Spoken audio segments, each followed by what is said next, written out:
นี้ผมจะมาทำรถซิ่งเลยนะคะอุปกรณ์มีดังต่อไปนี้นะครับไม้ไอติมฝาขวดน้ำที่เจาะด้วยตะปูหลอดไม้เสียบลูกชิ้นถ่านนะครับยางหนังยางนะครับดินสอไม้บรรทัดกาววิทยาศาสตร์แล้วก็เครื่องมือในการใช้ตัดนะครับอยากรู้ใช่ไหมล่ะครับ เราไปทำกันเลยครับ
ใกล้เสร็จแล้วนะครับ อีกนิดเดียวเอง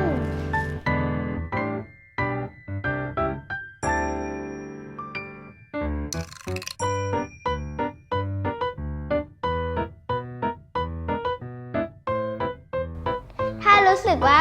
รถเรายังไม่แข็งแรงให้ใช้ปืนกาวยิงเสริมได้เลยครับ